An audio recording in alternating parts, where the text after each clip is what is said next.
Assalamualaikum warahmatullahi wabarakatuh. Innal hamdalillah nahmaduhu wa nashkuruh wa nasta'inuhu wa nastaghfiruh wa natubu ilayh wa na'udzu billahi min shururi anfusina wa min sayyiati a'malina. Man yahdihillahu fala mudilla lahu ومن يضلله فلا هادي له. أشهد أن لا إله إلا الله وحده لا شريك له وأشهد أن محمدا عبده ورسوله لا نبي بعده. اللهم صل وسلم وبارك على هذا النبي الكريم وعلى آله وصحبه ومن تبع هداه. أما بعد. Bapak dan saudara sekalian, alhamdulillah pada malam ini Allah Subhanahu wa taala kembali menghimpun kita di rumah dakwah YAGIS Yayasan Ghafar Ismail Mubarak ini untuk melanjutkan rintisan beliau, melanjutkan perjuangan beliau dalam berdakwah, menyampaikan kandungan Al-Quranul Karim. Kita berharap agar kita senantiasa dijadikan sebagai orang yang meluangkan waktu untuk menambah pengetahuan, terutama adalah pengetahuan agama. Semoga juga Allah Subhanahu wa taala selalu membimbing kita menuju kebenaran, maka insyaallah kita berada dalam kebenaran. Salawat beserta salam atas Nabiullah Muhammad sallallahu alaihi wasallam beserta sahabat, kerabat, ahli keluarga beliau dan orang-orang yang setia mengikuti ajaran Al-Quran serta sunnah beliau hingga akhir zaman. Malam ini kita akan membahas beberapa ayat dalam surah At-Taubah, yaitu ayat 120 sampai 122. Di antara esensi dari ayat ini mengenai keutamaan berjihad dan menuntut ilmu. Ya, berjihad jangan kita arti sempitkan hanya perang.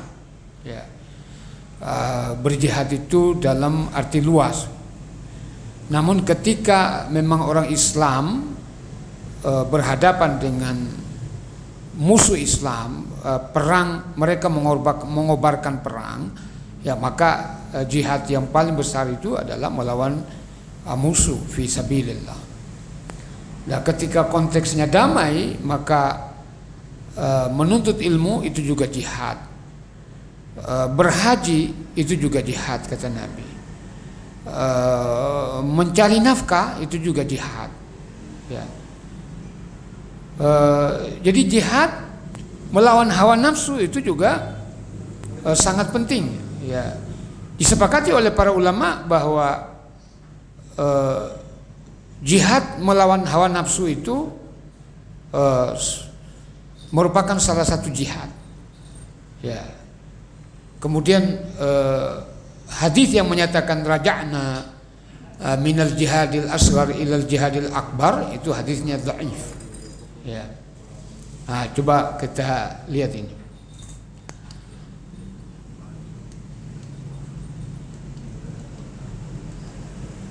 Ya, ini ayat pertama. Allah Subhanahu wa taala berfirman, a'udzubillahi minasyaitonir rajim. Ma kana li ahli Madinah, tidak sayogianya atau tidak sepatutnya penduduk Madinah. Yang dimaksud Madinah di sini yaitu kota yang dulunya bernama Yathrib. Sekarang ini Madinatul Munawwarah, Al-Madinatul Munawwarah. Nah, kalau dalam ayat lain seperti dalam surat Yasin, Madinah di situ bukan Madinah yang sekarang, tapi Madinah ini maksudnya adalah kota. Seperti wajah min aqsal madinati rajulun yas'a qala ya qaumi ittabi'u al-mursalin. Nah, itu Madinah di situ adalah Madinah kota. Tapi Madinah yang dalam ayat 120 At-Taubah ini itu kota Madinah yang sekarang. Ya. Maka Allah menyatakan makana li ahli Madinah, tidak patut atau tidak pantas bagi penduduk Madinah waman haulahum dan orang-orang di sekitar mereka minal Arab, dari perkampungan Arab di suku-suku Arab Badui di sekitar Madinah, ayyatakhallafu an Rasulillah, mereka yatakhallaf itu artinya berlambat-lambat, tidak ikut serta kepada Nabi, sehingga mereka tertinggal, ya seolah-olah mereka tertinggal, padahal mereka berkeinginan tidak mau ikut serta ya dalam perang bersama Rasulullah. Wala yarghabu bi anfusihim an nafsihi, dan tidak boleh penduduk Madinah dan sekitarnya itu, atau tidak seyogianya mereka lebih mencintai diri mereka daripada Rasulullah. Ya. Zalika bi annahum, ini kelebihannya. Hal demikian itu karena sesungguhnya mereka yang beriman bila berjuang di jalan Allah, la yusibuhum dhama'un, maka tidak ada perasaan dahaga yang sangat dahaga, haus, dhama', wala nasabun, dan tidak ada keletihan, capek, kepenatan yang mereka dapatkan, wala makhmasa, dan tidak juga rasa lapar yang mendera mereka, karena orang perang itu lapar, gitu. Wala yata'una mautian, dan tidak ada pijakan kaki mereka melewati suatu tempat, ya, atau satu negeri, yaghithul kufar, di mana langkah mereka itu membuat orang-orang kafir marah, ya, artinya menimbulkan kemarahan dari pihak orang kafir. Wala yanaluna min aduin naila, dan tidak ada suatu musibah ataupun kemenangan yang mereka dapatkan dari musuh. Nah, ini tadi ya, berutun itu. Illa kutiba lahum bihi amalun saleh, kecuali dicatatkan bagi mereka apa yang mereka lakukan tadi, rasa haus, capek, lapar, berjalan kaki melewati banyak negeri, ya. Ini maksudnya perang Tabuk ini, Pak. Dari Madinah ke Tabuk itu kurang lebih 1000 kilometer. Ya. Nah, tidak ada mereka lakukan itu kecuali akan dicatat sebagai amal saleh di sisi Allah Subhanahu wa taala. Illa kutiba lahum bihi amalun saleh. Ya. Ini tadi. Innallaha la yudhi'u ajral muhsinin. Sesungguhnya Allah Subhanahu wa taala tidak akan menyia-nyiakan ya ganjaran pahala bagi orang yang berbuat baik.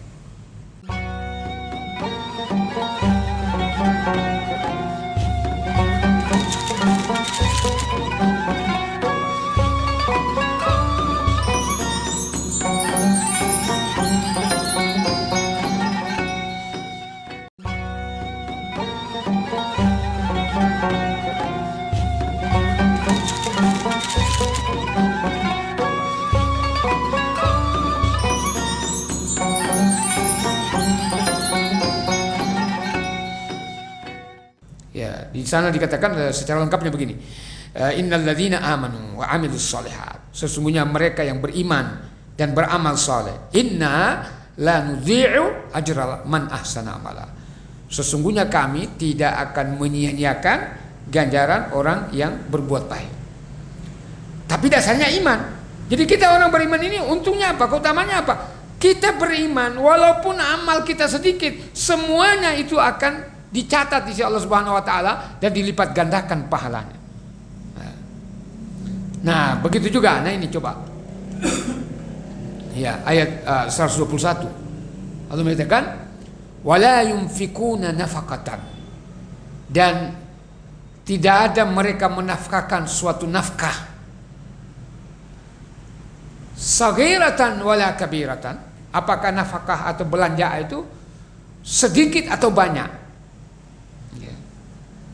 wala yaqta'una wadiyan, dan tidak ada lembah yang mereka lewati,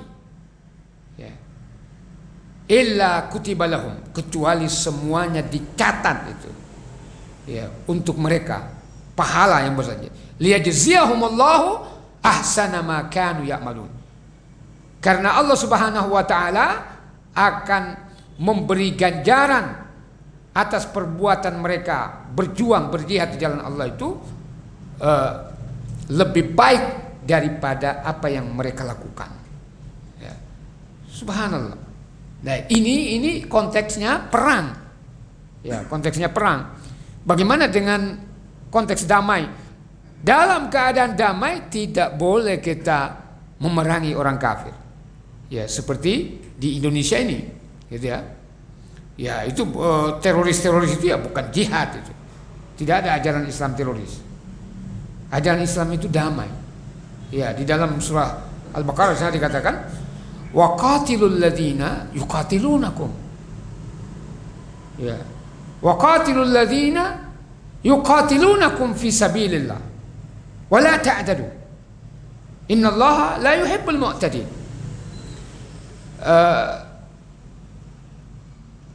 Wa qatilul ladzina yuqatilunakum, perangilah orang yang memerangi kalian di jalan Allah.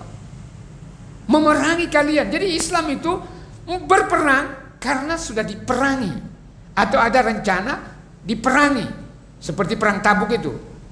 Romawi rencana membawa pasukan 100.000 ke Madinah.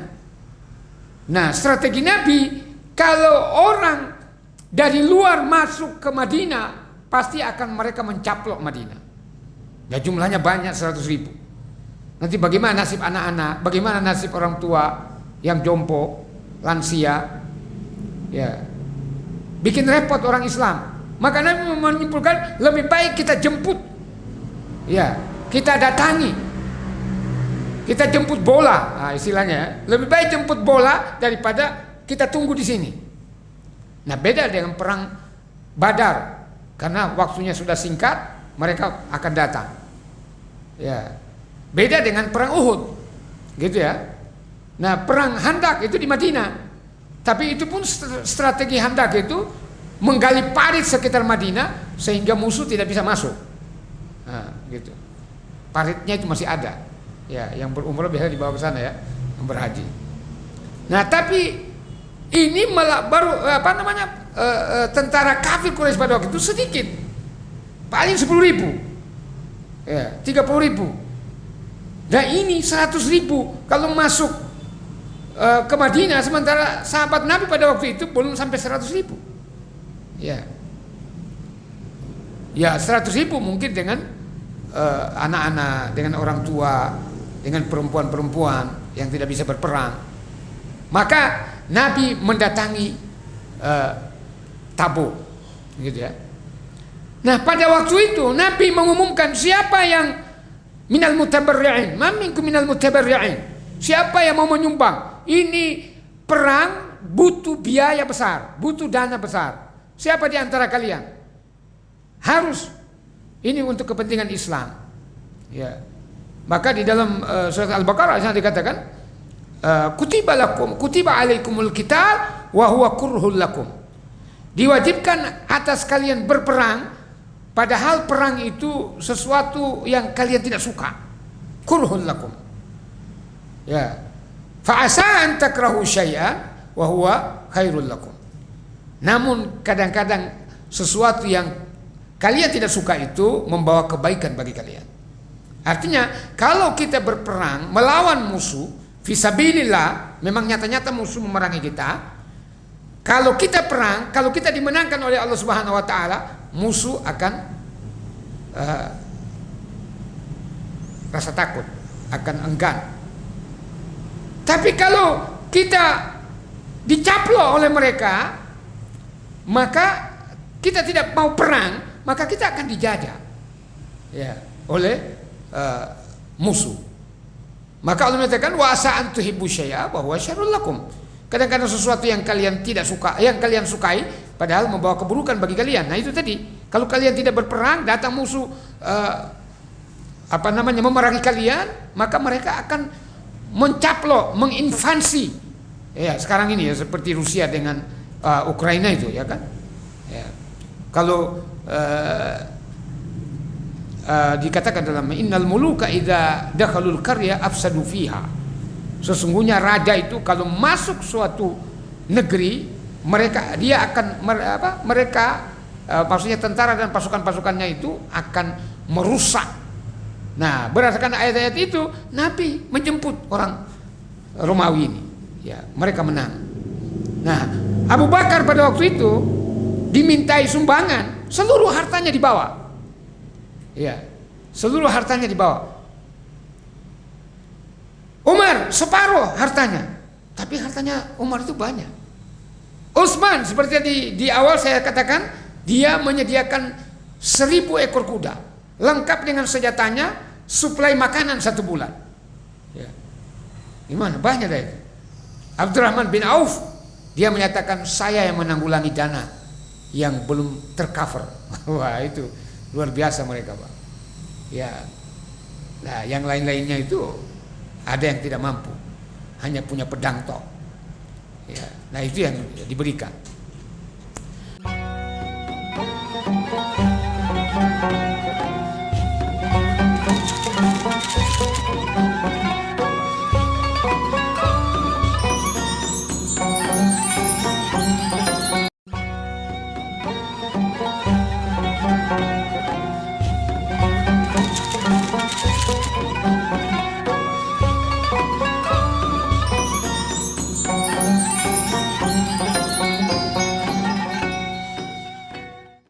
Jadi ini untungnya orang berjihad di jalan Allah. Ya, di samping dapat pahala tadi. Nah ini tadi ya. Jadi di samping dapat pahala, diberikan menjadi saksi darah mereka itu. Mengapa orang yang mati syahid dalam ma'rakah, dalam medan pertempuran, tidak diganti dengan kain kapan, tidak dimandiin, tidak disolati? Karena kalau orang mati syahid itu sudah pasti dijamin surga, buat apa lagi disolati? Solat itu kan doa, gitu ya. Nah, kenapa tidak dimandiin? Karena darah itu yang menjadi saksi pada hari kiamat, dan itu diabadikan oleh Allah Subhanahu Wa Taala. Suatu saat Khalifah Utsman menggali parit yang tembus sedikit atau kena sedikit di ma'rakah perang Uhud, tempat perang Uhud itu. Maka begitu digali untuk kepentingan pengairan, ternyata sudah 30 tahun lebih darahnya itu masih segar, baru seperti kemarin. Ya. Itu fakta sejarah. Nah kemarin di Syria itu ketika dibom Amerika ataupun Rusia, ada jasad seorang sahabat, ya kemudian masih utuh. Ya, jadi semua akan menjadi saksi mereka pada hari kiamat. Pakaian perangnya, ya, termasuk darahnya, termasuk debu-debu, sangat dihargai oleh Allah Subhanahu Wa Taala. Nah, bagaimana kalau kita tidak perang? Ya, Nabi menyatakan, man mata duna malihi fahuwa syahid. Siapa yang mati mempertahankan hartanya, umpama orang berdagang mencari nafkah, dia di tengah jalan dibegal sama orang, diambil barangnya, kemudian dia melawan, dia mati syahid. Sama dengan fisabilillah tadi. Ya. Nabi menyatakan juga bahwa man kharaja min baitihi, siapa yang keluar dari rumahnya li talabil ilmi, dengan niat menuntut ilmu, summa mata, kemudian di tengah jalan dia mati, meninggal dunia, fahuwa syahid, maka dia mati syahid. Aisyah radhiyallahu anha bertanya, ya Rasulullah, naral jihad, kami kaum wanita ini memandang jihad seperti yang dilakukan oleh para laki-laki itu adalah amal yang sangat tinggi nilainya. Ya, kata Nabi, lakinnal hajjal mabrur, akan tetapi haji mabrur bagi wanita itu adalah jihad. Ya. Jadi berarti berangkat haji itu juga jihad, Pak. Ya, ketika konteksnya damai kita berangkat haji itu jihad. Bagaimana dikatakan jihad? Karena mulai dari menabung dia sudah memiliki perjuangan di situ. Apalagi sekarang ini sudah nabung po'o, kemudian kita daftarnya 30 tahun lagi baru berangkat. Itu luar biasa itu perjuangannya. Sampai di sana haji itu membutuhkan tenaga, membutuhkan kalori. Ya, kalau kita sudah tua, umur 90 tahun baru berangkat sana, apalagi sakit-sakitan ya di sana diwakili terus gitu ya.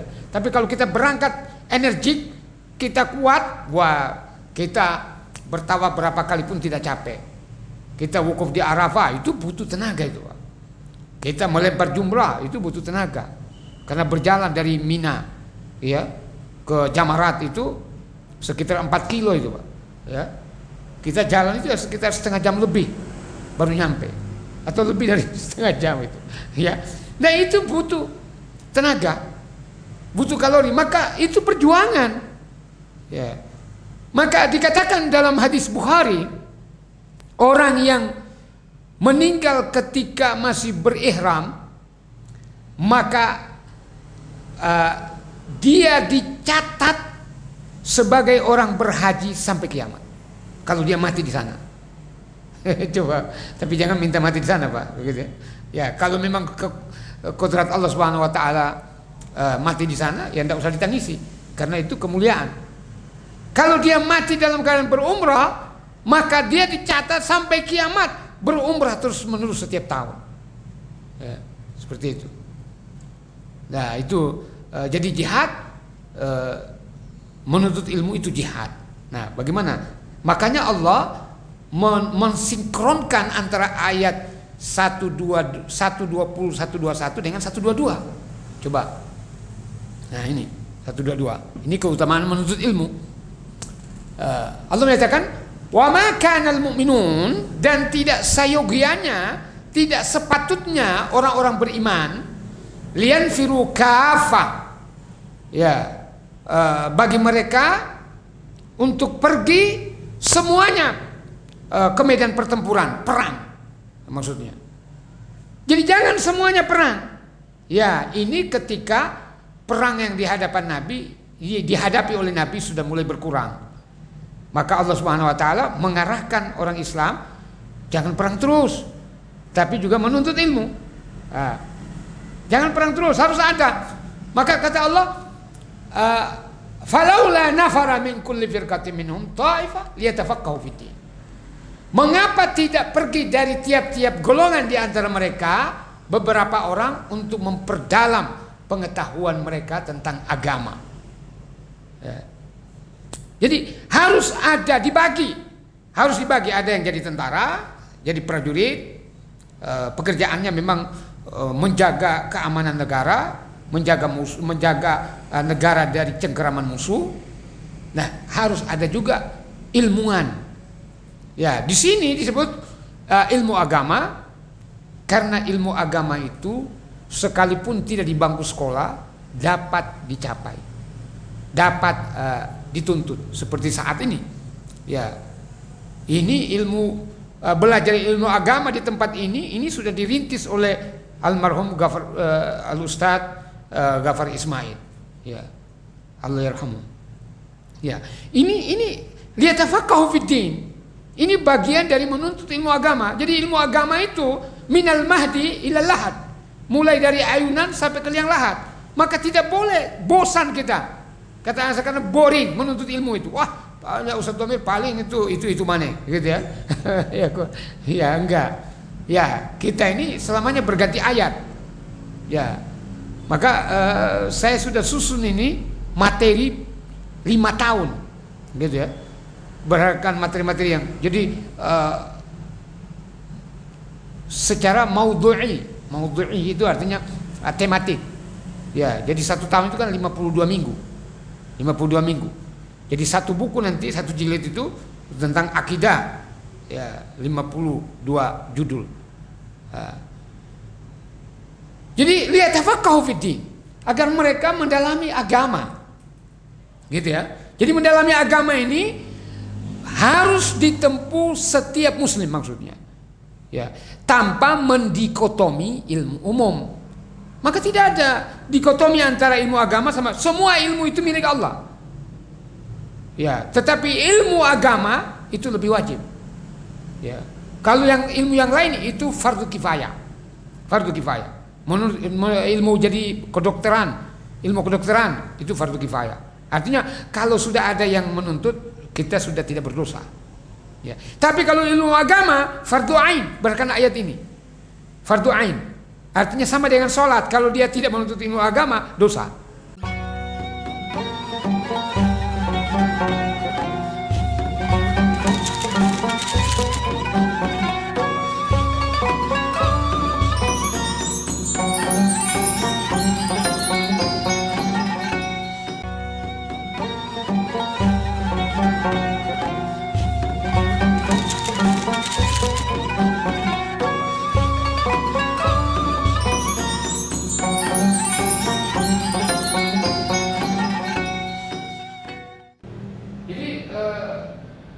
Saya tegaskan tidak ada dikotomi antara ilmu agama dan ilmu. Semua ilmu itu ilmunya Allah, kecuali ilmu sihir, ilmu santet, ilmu setan, ilmu pelet nggak ada. Ya, itu ilmu setan. Jadi dalam surga wama kafara Sulaiman, walakinna syayatina kafaru. Bukan Sulaiman yang kafir, tapi setan-setan itu yang kafir. Kenapa setan itu? Yu'allimuna an-nasa sihir. Mereka mengajari manusia dengan sihir. Ya. Maka sihir tidak boleh. Mau hipnoterapi, mau pokoknya hipnotesis, apa itu terapi apa semua hipnotis yang lain-lain itu sebagian dari sihir. Tidak boleh dipelajari dan tidak boleh diajarkan. Ya, haram. Ya. Itu disepakati oleh para ulama berdasarkan Al-Quran.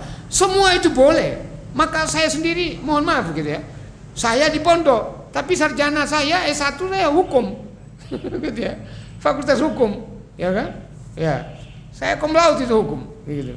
Artinya saya dalami hukum itu, tapi setelah saya tahu di dalamnya, aduh ini nanti tanggung jawabnya pada hari kiamat bahaya itu ya kan, mau jadi pengacara, mau jadi hakim gitu ya. Anak-anak saya mohon maaf, ini bukan berarti bahwa pamer keluar kan, enggak. Ya, ini membuktikan bahwa tidak ada dikotomi. Ya, saya agama terus umum agama lagi. S2-nya agama, ya kan? Ya, studi Islam. Anak saya yang pertama itu TK sampai SD ma'had. Ya, agama, ya kan? SMP-nya mondok di Kudus. Ya, SMP Luqmanul Hakim. SMA-nya SMA Muhammadiyah. Jadi agama lagi. Ya, dapatnya. Nah, setelah mau kuliah, saya tidak memberikan arahan sama mereka. Kalau sudah kuliah terserah kamu. Nah, pilihnya dulu ilmu gizi dan biokimia. Ternyata yang diterima biokimia, jalur undangan di IPB. Cum laude ya. Gitu ya. Ya, sekarang semua ilmu itu ilmu Allah. Ya. Anak saya kedua begitu juga. Saya pondokkan di Bangsa 4 tahun. Di sini juga beberapa tahun agama mereka. Tapi kuliahnya di perikanan. Ya wes sekarang gitu ya. Nah, S2-nya kembali ke agama lagi. Ya, di UIN Wali Songo, ya, Semarang. Nah, yang ketiga, dia agama terus gitu ya. Baru dia pilih sendiri. Pokoknya saya seperti ayah saya katanya dia. Ya. Ya, TK, SD, SMP Mahat. Ya, kemudian si pondok di Sibangkulon. Ya, tapi selesainya di SMA Muhammadiyah. Begitu kuliah ngambilnya tafsir, S1-nya tafsir, S2-nya tafsir. Nah, ini mau S3 juga mau tafsir. Saya bilang tidak ada perbedaan. Semua ilmu itu ilmu Allah Subhanahu wa taala. Ya, yang penting kita ketika menuntut ilmu itu tidak ada niat yang lain kecuali hanya karena Allah. Itu dulu. Mengenai pekerjaan itu urusan belakang. Insya Allah tidak ada yang kelaparan. Semut po'o dijamin oleh Allah. Ya, yang penting kamu sudah punya ilmu. Itu yang kita tanamkan. Ya. Maka tujuan orang menuntut ilmu agama itu kalau sudah punya ilmu dia pulang memperingati kaumnya. Ya. Nah, bagaimana dengan keutamaan-keutamaan berdasarkan dalil-dalil yang lain yang sahih? Nabi menyatakan, man salaka tariqan yaltamisu fihi ilman sahhalallahu lahu bihi tariqan ilal jannah. Ya, hadis sahih itu, Pak.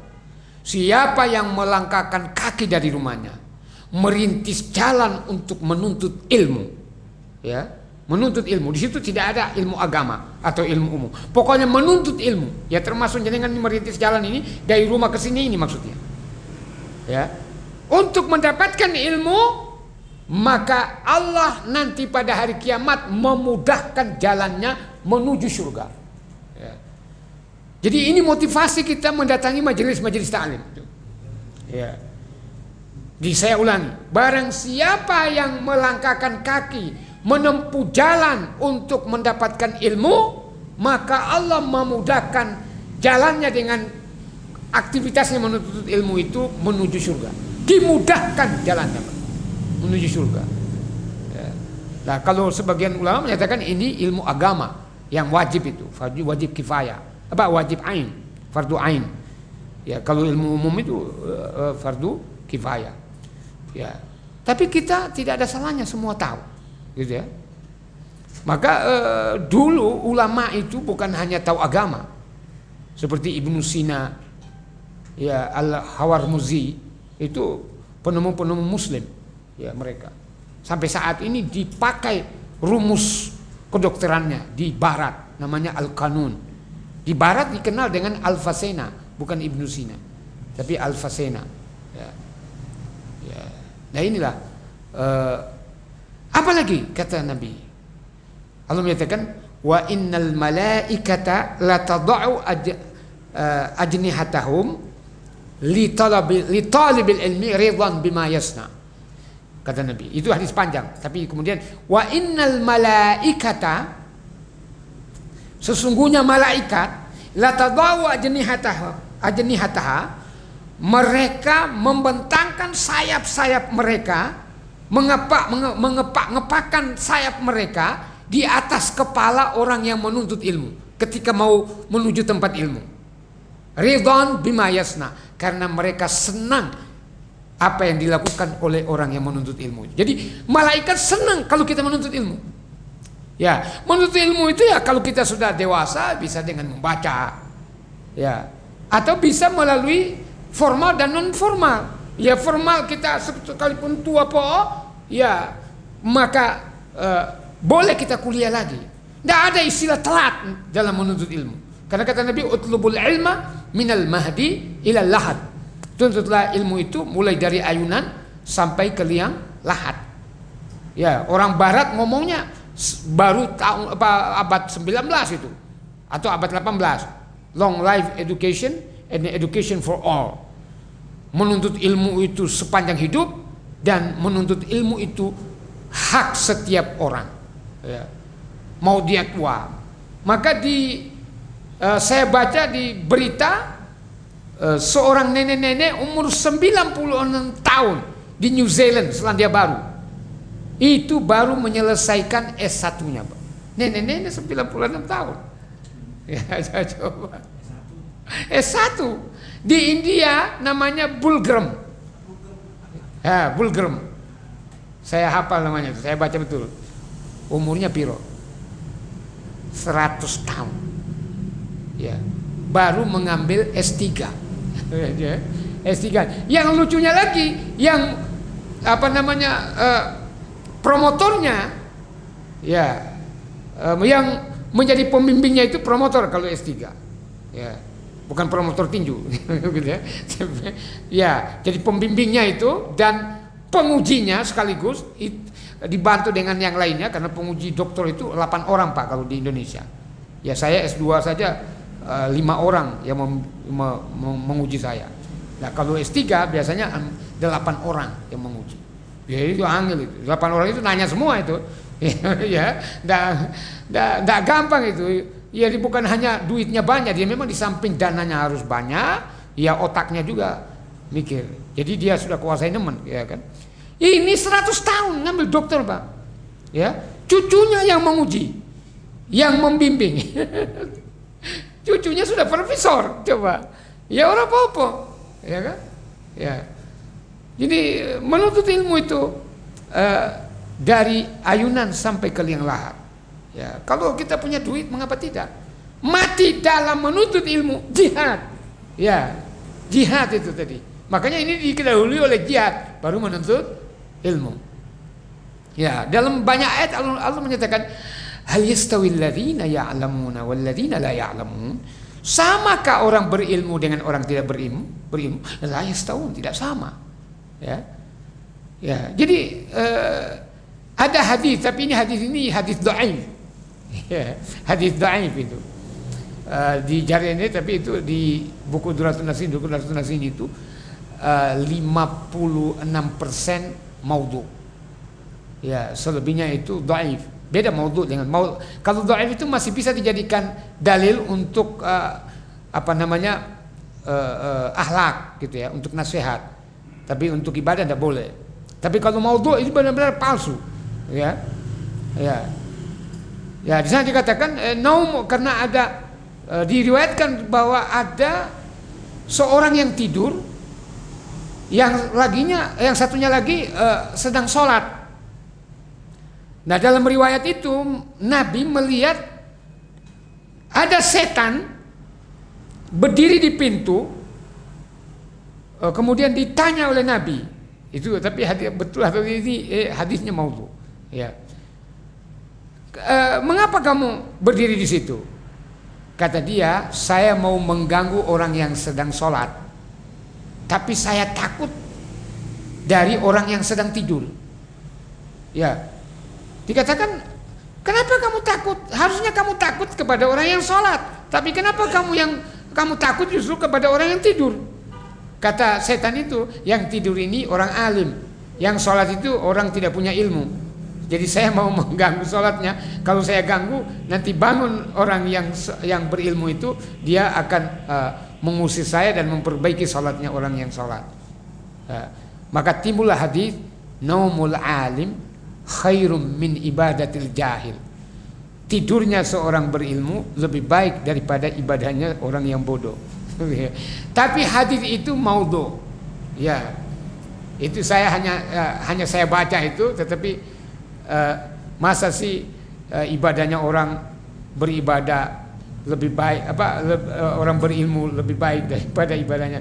Ya, dalam ayat-ayat tadi itu ya, bahwa Allah tidak akan menyanyiakan pahala orang yang berbuat baik. Terlalu masuk di apakah dia tapi sebaiknya orang beribadah itu atas dasar ilmu, bukan hanya ikut-ikutan tok, nunggang-nungging komat kamit, ya gitu ya. Imamnya nungging, ya dia juga nungging. Imamnya ngomong, ya ngomong juga, ya. Tetapi benar-benar dia faham. Maka Allah menyatakan begini dalam surat Al-Isra ayat 36, wala takfu ma laisa laka bihi ilm. Ini pentingnya ilmu itu. Janganlah kamu mengikuti suatu perkara yang mana kamu tidak punya ilmu tentang perkara tersebut. Jadi kalau kita mau melaksanakan, diajak orang beribadah, harus tahu ilmunya. Seperti apa dia, apa dalilnya, apa syarat-syaratnya, apa rukun-rukunnya, apa sunnah-sunnahnya. Kita harus tahu. Ya, seperti berangkat haji, ya harus kita tahu apa itu haji, ya. Bagaimana syarat-syaratnya, rukun-rukunnya, apa wajib-wajibnya, fardu-fardunya, apa sunnah-sunnahnya, bagaimana kaifiahnya, tata cara melaksanakannya. Harus tahu kita. Ya, seperti itu. Ya, saya kira ini kesimpulannya bahwa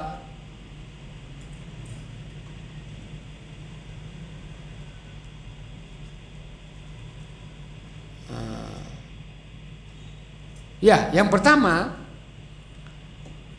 berjihad di jalan Allah Subhanahu wa taala itu di sana terkumpul banyak kebaikan. Karena seluruh pengorbanan kita, apakah jiwa maupun harta benda, dan seluruh fasilitas yang kita pakai, ataupun seluruh benda-benda yang kita gunakan atau kita lalui, semua itu pada hari kiamat dijadikan sebagai saksi dan amal saleh. Ya. Nah, untungnya tadi ya seperti dalam surat As-Saff bahwa Allah mengampuni dosa kita, Allah memasukkan kita ke dalam surga, masuk dalam surga wis alhamdulillah. Tapi bukan hanya masuk surga Pak, tapi di sana disediakan real estate yang nyaman, ya, perumahan yang nyaman, gitu ya. Tidak ada taranya, tidak ada apa-apanya dunia ini. Ya. Di Palu kemarin saya lihat di YouTube orang membangun 100 kamar, kemudian tembok-temboknya dilapisi emas, ya dilapisi bukan emas, ya 100 kamar itu. Biayanya berapa? 40 triliun atau 4 triliun. Ya, saya baca sepintas. Jadi mungkin 4 triliun gitu. Itu tidak ada apa-apanya itu rumah seperti itu. 100 kamar 4 triliun biayanya. Ya di sana insya Allah lebih baik. Gitu. Kemudian yang kedua bahwa kita dianjurkan untuk menuntut ilmu, ya terutama adalah ilmu agama. Nah, menuntut ilmu ini bagian dari jihad. Di samping itu punya pahala sendiri. Ya. Nanti orang berilmu itu ya bukan harus orang yang pintar ngomong, ya pintar menyampaikan, ya. Namun ilmu itu ya harus diamalkan. Kita harus ajarkan kepada orang. Karena kata Nabi, man su'ila an ilmin, siapa yang ditanya tentang satu ilmu, fakatamahu, hanya dia simpan, dia sembunyikan, tidak mau dia menjawab, tidak mau menyampaikannya, uljima bil jami minan nar, maka dia dikekang dengan kekangan api neraka pada hari kiamat. Ya, maka ilmu itu harus disebarkan, gitu. Tidak boleh disimpan-simpan, gitu ya. Namun kata para ulama ya kadang-kadang orang yang ngomong itu tidak lebih pintar dari orang yang diam, gitu ya. Kadang-kadang ilmunya lebih tinggi. Ya, maka jenengan di sini sudah bertahun-tahun hadir di sini, mendengarkan pengajian dari berbagai sumber, itu sudah kalau di perguruan tinggi sudah dapat sertifikat S2, S3 bila perlu sudah jenengan itu. Kalau itu dipertanyakan, diujikan, itu bisa. Jadi sudah banyak ilmu jenengan, ya. Saya kira ini mudah-mudahan kita selalu diberi hidayah, diberi petunjuk arahan bimbingan menuju kebenaran. Ya, mungkin sekitar 10 menit ada pertanyaan, silakan.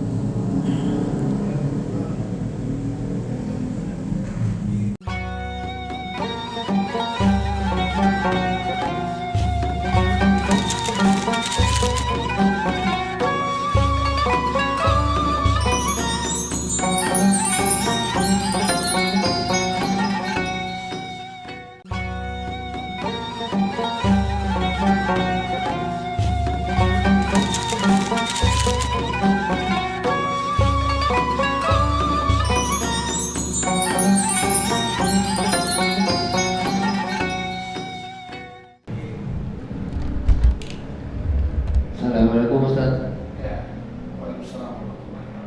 Yang mau saya tanyakan, orang di luar Islam itu kan namanya disebut ulama, bisa nggak itu guru-gurunya itu? Soalnya begini, dia kalau ngajarin sama orang-orang itu katanya kalau punya dosa nebus sama dia, sama guru-gurunya itu berapa subuh atau sudah kan bisa hilang dosa-dosanya gitu Ustaz. Luar Islam itu apa caranya ada itu gitu. Terima kasih. Wassalamualaikum warahmatullahi wabarakatuh. Ya, maksudnya bahwa orang non-muslim dapat dikatakan sebagai ulama. Ya, tergantung bagaimana penafsiran ayat itu. Di dalam Al-Quran dikatakan innama yakhsyallaha min ibadihil ulama. Itu Al-Quran itu ya, suratnya saya lupa. Nah, coba saya lihat. Jadi innama yakhsyallaha min ibadihil ulama.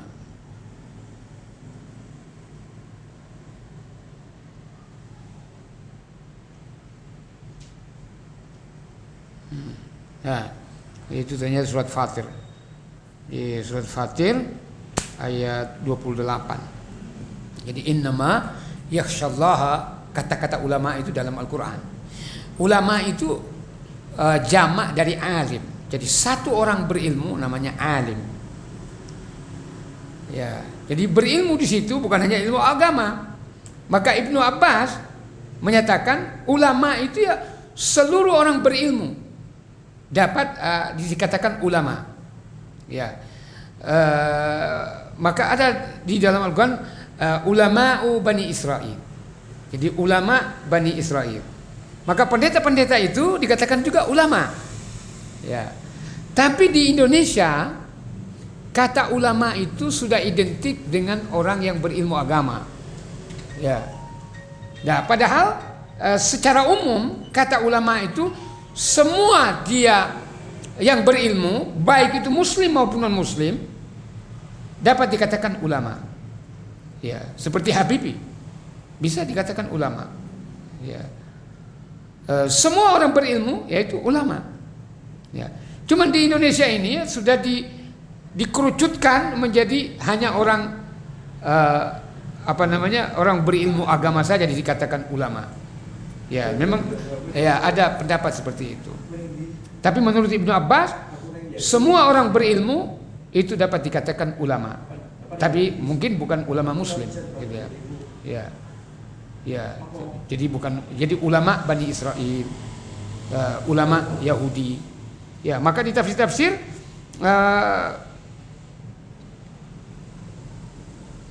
disebutkan bahwa ulamanya, ya, ulamanya Bani Israel. Yang dimaksud adalah pendeta-pendeta.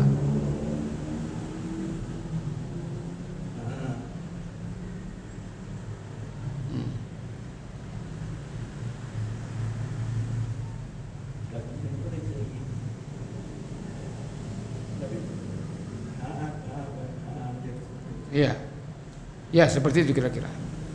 Jadi bisa dikatakan kalau berdasarkan pengertian secara umum, ya ulama itu artinya orang berilmu.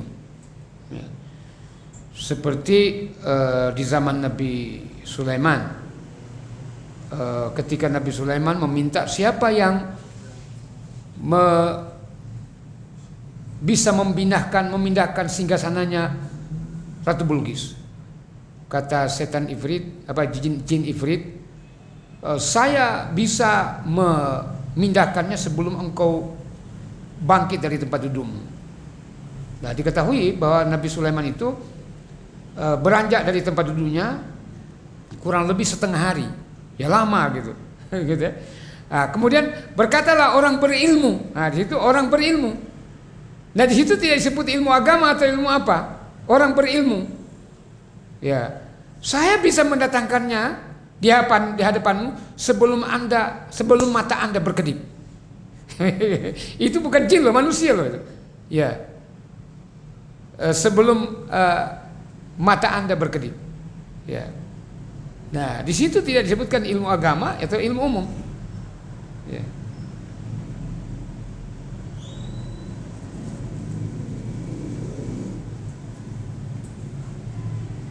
Ya, seperti itu ya.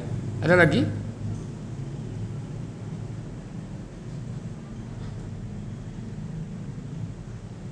Nah, itu ternyata surat An-Naml betul itu ya. Ya. Jadi qala allazi indahu ilm minal kitab. Nah, berkatalah orang yang memiliki ilmu dari kitab, ana atika bihi, aku mendatangkan singgasananya Ratu Bilqis qabla ayyartadda ilaika tarafu, sebelum matamu berkedip. Itu orang berilmu itu, Pak. Ya. Sedangkan Ifrit menyatakan, jadi qala ifritu minal jin ana atika bihi qabla an taquma min maqam. Ada riwayat mengatakan Nabi Sulaiman itu 1 hari, nanti sore hari baru dia bangkit dari tempat duduknya di kursi singgasananya. Ya lama 1 hari itu, ya kan? Nah, sementara orang berilmu manusia bukan jin menyatakan, ya saya bisa datangkan sebelum mata Anda berkedip. Ya betul saja, begitu dia datangkan ya, sangat singkat. Nah, itu atas kekuasaan Allah Subhanahu wa taala. Itu bukan ilmu apa itu sekarang ini telepati, bukan juga itu ilmu yang ilmu magic, bukan. Ya, itu atas kehendak Allah Subhanahu wa taala. Nah, itu menunjukkan bahwa Nabi Sulaiman memiliki orang-orang yang memiliki keahlian, ya. Jadi orang-orang berilmu, ya, pentingnya ilmu. Ya, saya kira itu. Ada lagi?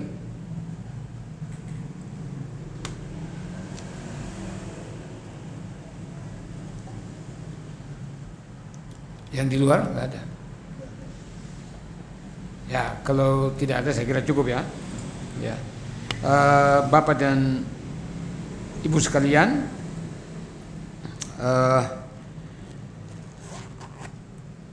demikian apa yang bisa kita uraikan pada malam ini. Penegasannya bahwa kita termotivasi untuk mendatangi kajian-kajian agama atau di majelis-majelis ta'lim dimanapun, ya, terutama di sini seminggu sekali.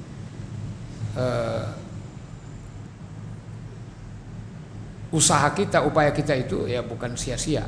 Semuanya dihitung jihad, dihitung fisabilillah, dihitung orang yang menuntut ilmu, sehingga baik Allah maupun Rasulnya memberi motivasi kepada kita.